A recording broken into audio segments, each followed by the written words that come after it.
Hola, muy buenas tardes, maestra Meika y compañeros. Les voy a hablar del tema de la geología estructural y tectónica de la materia de geología del 9311 de la ingeniería civil. El equipo está conformado por Carrillo Villagael, su servidor, y mis demás compañeros, que es Pérez Cuevas Manuel Tenatío, Suárez Hernández José Manuel y Vázquez Martínez Axel Javier. El tema que me tocó a mí fue el número uno, que fue la litología y estratigrafía. En este apartado les hablaré del respecto a la litología. Es un tema antes hablado, si bien sabemos se refiere al estudio de las rocas, por ejemplo su concepto y características y clasificación. Para ser más específico les explicaré sus propiedades químicas y físicas. También desde su composición, textura y estructura y distribución espacial y material comentada, entre otras cosas.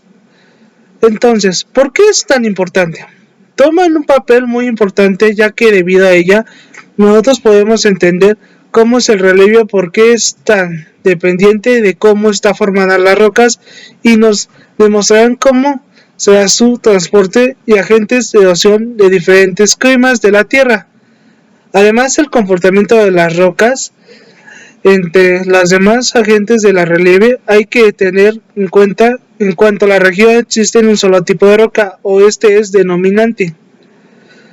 También se puede decir que el paisaje predomina de formas drásticas, aunque también sea un relieve pegado a las montañas o en una llanura. Otros ejemplos son los relieves sobre rocas metamórficas y los relieves volcánicas. La cabe de destacar la importancia del conocimiento de la geología de un territorio para comprender su estructura y el proceso de su formación o geomórfica. También el tema que me tocó fue la 5.2, que fue geología estructural y discontinuidades.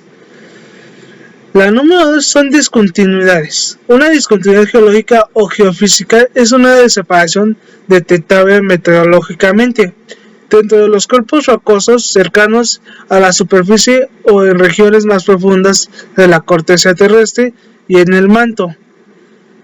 Como decir, también otro de los temas de las discontinuidades geofísicas incluye las estructuras internas de la Tierra. Sobre todo, hay unas discontinuidades de la estructura de la capa de gran escala en el interior, de cambios de la composición química, la estructura mineralógica o el estado de agregación, de decir sismológica, a la sísmica aplicada, donde determina discontinuidades a través de un cambio en la velocidad de proporcional de las ondas sísmicas, que indica cambios en el módulo de elasticidad o la densidad de la roca.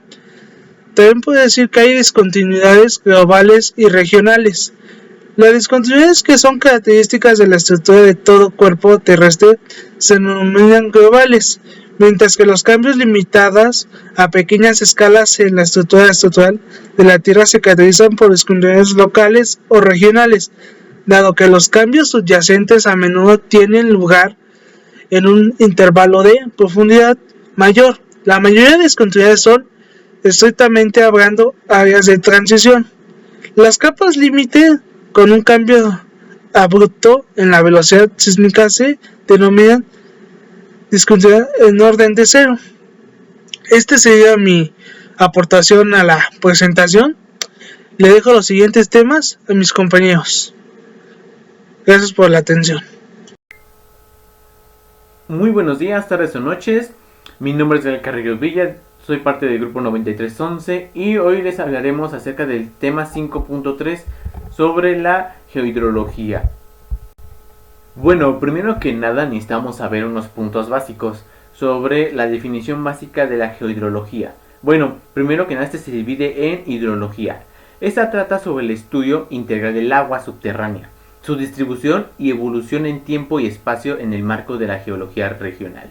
Bueno, y tanto la geohidrología, se encarga en estudiar el comportamiento del agua, que es muy diferente, ya sea en el ambiente geológico, según las leyes de la hidráulica, Este comprende la hidráulica de pozos, es decir, de perforaciones para obtener agua en diferentes fines y el control de su comportamiento en el entorno según el tipo del material perforado. Bueno, dicho esto, pues ambas especialidades correlacionan la información geológica regional y local, superficial y de subsuelo, obviamente, para contribuir al aprovechamiento óptimo del agua subterránea en beneficio del desarrollo sustentable. Bueno, el agua y su importancia. El agua es la sustancia que hemos permitido al ser humano establecerse en zonas determinadas y progresar en diversas tareas. Es decir, que el componente principal de la materia viva es el contribuyente dentro del 50 al 90% de la masa de los organismos. Bueno, igual un punto importante, el punto de congelación del agua es de 0 grados centígrados y su punto de ebullición es de 100 grados centígrados a la presión atmosférica, 760 mililitros de mercurio y una temperatura de 4 grados Celsius, alcanzada su máxima densidad. Bueno, su suministro de agua contaminada puede contribuir a la transformación de enfermedades gastrointestinales, como la cólera, la fiebre tifoidea, entre otras. Bueno, además de estas infecciones virales como la hepatitis infecciosa. Bueno, por eso también la carencia del agua para ingerir en el saneamiento del ambiente, ¿no? Que estos son los factores que contribuyen a la disembración de estos males. Y pues más que nada, al hacer estas perforaciones podemos obtener agua donde puede beneficiar tanto al ser humano y tanto al ambiente. Es por eso que es muy importante que la geohidrología se estudie, ya que este es vital importancia para todos los países y pues al realizar estos estudios de una manera intensiva o extensiva podemos conocer su distribución, la cantidad, la calidad del agua que nos puede beneficiar y sus dominios territoriales en donde se puede encontrar para su desarrollo sustentable. Muy buenas tardes, me presento, soy José Manuel Suárez Hernández y yo les voy a presentar el tema del 5.4, geomorfología. ¿De qué trata básicamente la geomorfología? Bueno, es una rama instantánea que va muy llevada hacia la geología. Básicamente habla sobre la comprensión del origen, las formaciones y comportamientos actuales de las rocas, en pocas palabras. Esto originalmente tiene como objetivo describir a través del tiempo cómo se ve de forma estética lo que nosotros llamamos el ambiente, o se podría decir el terreno o cosas por el estilo, que va muy allá de pues las formaciones de las montañas o cosas por así. Bueno, esta se caracteriza en 4 categorías, que son las geográficas, los geológicos, antrópicos, perdón, y, y bióticos. Bueno, los geográficos hablan básicamente de lo que nosotros llamamos de la Tierra, de cómo se va formando a través de las descripciones del clima, los tipos de suelo, el tipo de gravedad y pues dependiendo el tipo se podría decir también que se puede considerar también, no, un ejemplo, la playa, lo que viene siendo el agua o los tipos de superficie como esa. Los bióticos, las que son consecuencias de vida de forma humana, de vida no humana, perdón, y se puede considerar los microorganismos, la vegetación, uh, animales y otros tipos de numerosos erosivos. Los geológicos hablamos ya directamente, no, diferenciándolo de lo geográfico, que es básicamente de lo del terreno. Los geológicos hablan más allá de lo que es la tierra y los componentes que llevan las rocas. Y los antrópicos, que son las que describen en base a las actividades que nosotros hemos realizado, o sea, nosotros los humanos lo que hemos atravesado, ya sea que ayude o no, o en este caso sean positivos o de formas en contra de los procesos erosivos. Si bien esta también en cierto tiempo, más o menos por ahí del siglo XIX, se caracterizaba porque también era inseparable de la geografía, porque básicamente era un concepto dentro de otro concepto que pues todavía no se desarrollaba en sí para, bueno, para que se distanciase y se distinguiese de lo que estaba hablando realmente. Hola nuevamente, mi nombre es El Carrillo Villa y ahora les hablaremos del tema 5.5, que este es la geodinámica externa. Bueno, para razonar mejor este tema, primero necesitamos saber qué es lo que significa, ¿no? Que en pocas palabras es la acción geológica de los elementos de la naturaleza sobre la superficie terrestre, como el paisaje, la estructura de la corteza, la tierra en su conjunto varían constantemente, y los agentes externos que influyen en este cambio son tanto el viento, el agua y el sol. Bueno, estos fenómenos que les acabo de explicar efectivamente influyen con los efectos resultantes sobre las formas de relieve de la atmósfera, tanto su evolución y el proceso de modelado. Es investigado por la geomorfología. Bueno, la geodinámica externa se divide en dos fases, que es la primera en fuerzas constructivas y destructivas. Bueno, las fuerzas actuantes desde el interior y exterior de la Tierra llevan realizando esta labor desde la construcción de la Tierra. Ambas fuerzas son opuestas, pues la dinámica interna constituye y transforma continuamente la corteza terrestre desde el centro de la Tierra, es decir, evaluando y declinando el terreno y alterando los materiales, física y químicamente, como los volcanes y manifestaciones sísmicas. Y también la dinámica externa, en donde destruye actuando por medio de las fuerzas, que en donde tiene su origen de la radiación solar y por lo tanto en los cambios de temperatura, es decir, el viento, lluvia, hielos y glaciares.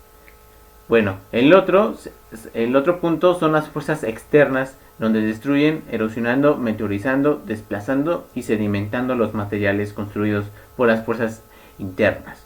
Bueno, todos estos fenómenos de construcción y destrucción se mantienen continuamente en movimiento. Así ha sido a través de los tiempos geológicos durante millones de años, desarrolladamente en un estado vivo, sin llegar jamás a un equilibrio estable. Y así se mantendrá mientras el Sol siga evitando la energía de la Tierra. Bueno, dando esta explicación podemos entender que conforme la Tierra va teniendo sus diferentes cambios, de tanto sus cortezas y tanto sus glaciares, dentro de unos millones de años puede ser que se irá desgastando. Es por eso que debemos de cuidarlos. Bueno, ahora les voy a hablar del tema 5.6, que es la geodinámica interna. Aquí, dando rápido el concepto primerizo, que es la geología. Básicamente es la ciencia que estudia la Tierra y lo que es el conjunto de composiciones, estructuras y orígenes a través de, bueno, aquí hablándolo un poco, geodinámica interna, pues básicamente lo que viene el proceso dentro de la Tierra, básicamente a través del tiempo. ¿Cómo, cómo se desarrolló a través de la sociedad? Bueno, aquí hay unas razones principales, que primero los geólogos son las que nos ayudan a recopilar y recaudan varios tipos de informaciones a través de las superficies, a través de los varios tipos de superficies más bien, tanto los que se pueden ver y los que no se pueden ver. En relación a esto, por ejemplo, que tengan alguna relación con el resto del sistema solar. Luego tenemos que la sociedad requiere, para que pueda subsistir, recursos naturales, quiere decir materiales más allá de lo que podamos alcanzar.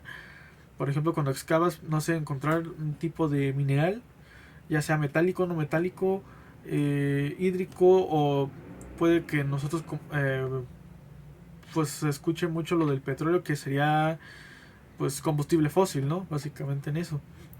Luego tenemos la elaboración de las cartografías geológicas. Dicen que estas pueden identificarse potencialmente en zonas de riesgo y se pueden ocupar dentro de distintos tipos de suelo. Bueno, básicamente para las planificaciones del territorio y proponer estrategias de desarrollo sostenible en una región.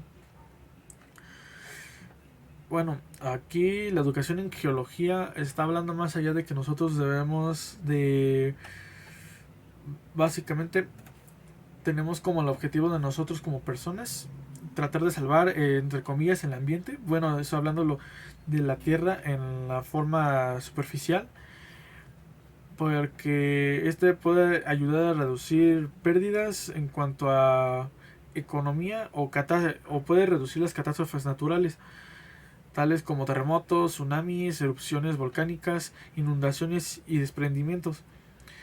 Eh, con varias actividades propuestas se pretende que algunos aspectos básicos de distintas especialidades de la ciencia geológica.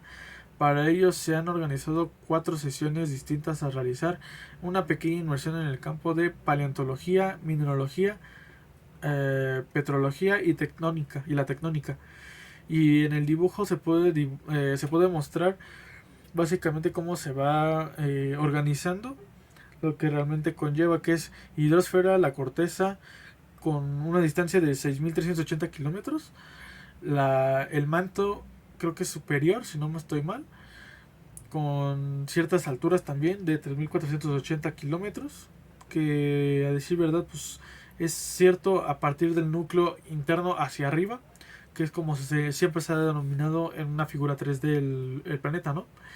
Luego tenemos el núcleo externo, y esta creo que lleva una altura de 1230 a los 3480 que hace rato mencioné del manto.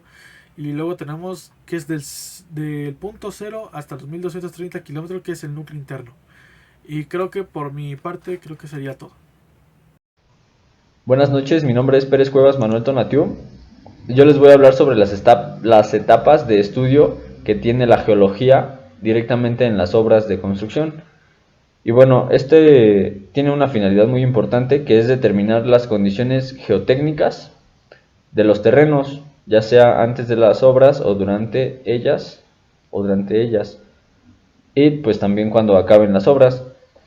Y bueno, una información que sea insuficiente o no tenga calidad real puede tener repercusiones muy importantes y puede ser catastrófico para la sociedad y para nuestra empresa o para nosotros como ingenieros. Y bueno, estos estudios se dividen principalmente en 3 grandes rubros. Los estudios preliminares son los primeros. Se realiza el análisis bibliográfico y cartográfico que haya sobre el proyecto y permite definir los lugares más adecuados para la construcción, así como los materiales. Y bueno, las actividades que realizamos son la recopilación de información y la inspección de fotografías aéreas.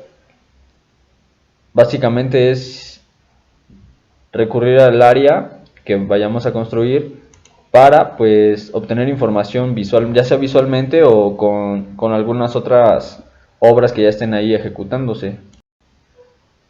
La siguiente es la exploración, el análisis a detalle de cada elemento de geología, como sería pues el análisis y el estudio y la exploración de la geología de sus alrededores. ¿Esto con qué finalidad? Pues dependiendo, por ejemplo, si vamos a poner en la obra una grúa que es muy pesada y va a soportar cargas muy pesadas, tenemos que tener en cuenta que ese terreno debe resistir. Y también los climas, por ejemplo, si llueve, qué tanto va a afectar nuestros terrenos y para dicha construcción. Los siguientes son los estudios durante y después de la construcción. En esta etapa pues se lleva a cabo levantamientos geológicos y geotécnicos durante la excavación. Puede ser excavación o superficial, dependiendo pues las pruebas y muestreos de laboratorio que tengamos o que nos faciliten esta tarea, dependiendo los terrenos, también si son rocas o es material suave, material suelto, como gravas o arcillas, etcétera. Y pues esto debe de planearse, puesto que necesitamos técnicas adecuadas y técnicas de calidad. Ya sabemos que si no, puede haber repercusiones importantes. Ahora el siguiente tema que vamos a tratar son pues diferentes construcciones, como por ejemplo presas, túneles, vías terrestres y un poco de planificación urbana. Y comenzamos con los túneles. Son excavaciones, ya sabemos, lineales, son subterráneas, de pequeña altura y anchura en comparación con su longitud. Y bueno, estas presentan pues algunos problemas geotécnicos, y los más comunes, pues como se encuentra en una zona que es cerro, puede haber precipitaciones, puede haber fallas, puede haber estratificación, filtraciones de agua, etcétera. Y pueden presentarse rocas sometidas a muchos esfuerzos, altas temperaturas, gases y pues obviamente muchas raíces. Todo esto lo estudia la geología para pues dar avance al proyecto, para saber qué maquinaria vamos a utilizar, si el terreno es muy duro, es roca, tiene mucha capa vegetal o si hay muchas filtraciones de agua. Por ejemplo, otro tema es en las presas.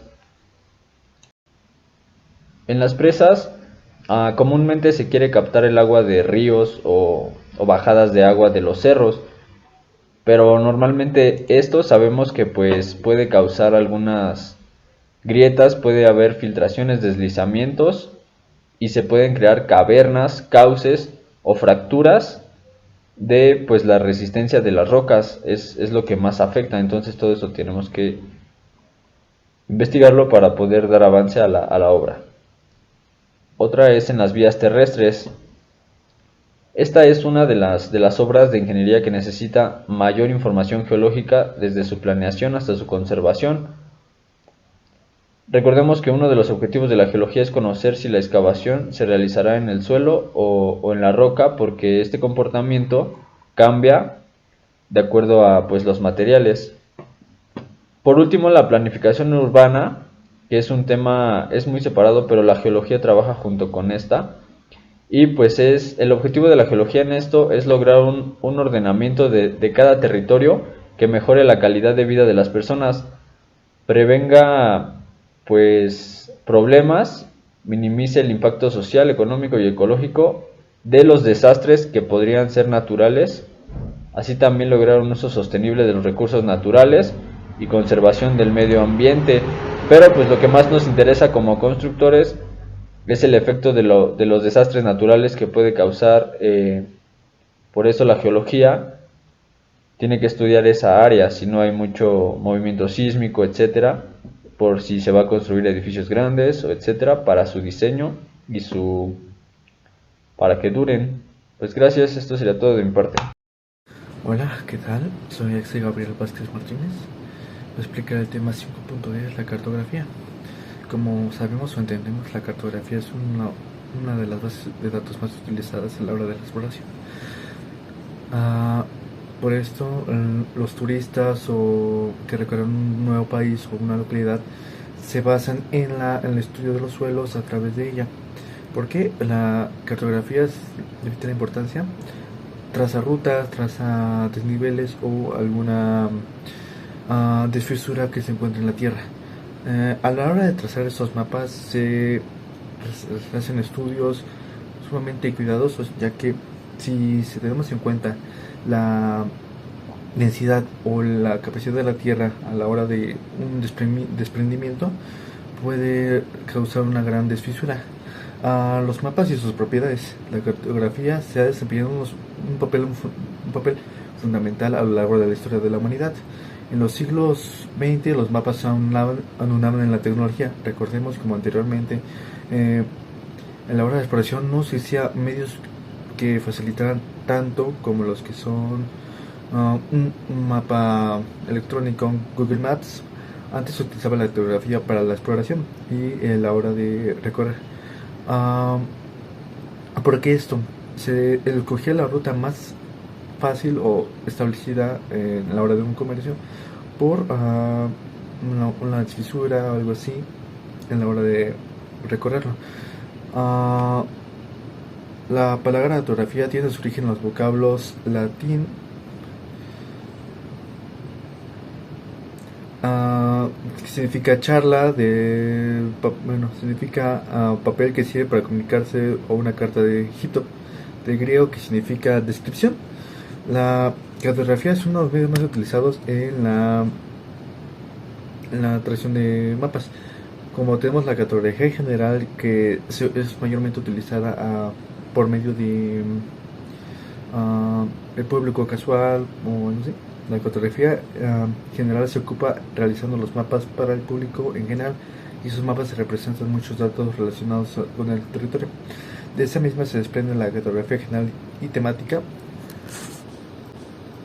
puesto que los datos se revisan en territorios sociológica, ecológica y económica. La cartografía temática de mayor importancia. De la misma manera se desprende la proyección ortográfica, muestra la superficie de la terrestre como si se observara desde un punto del espacio alejado de la Tierra. No puede mostrar más que una parte de la superficie terrestre. Igual tenemos la proyección de Mereactor. Muestra las direcciones de la brújula sin distorsión, pero falsea las áreas. Las áreas de las latitudes medianas, altas e incontinuas aparecen exageradamente grandes. Igual la proyección de Mercator, de Prince Predators, y la proyección es bastante parecida. Igual tenemos la cartografía temática. La cartografía temática se representa datos relacionados con un tema en específico para determinar el tipo de público. Por ejemplo, los mapas de pluviometría o los mapas demográficos o mapas temáticos.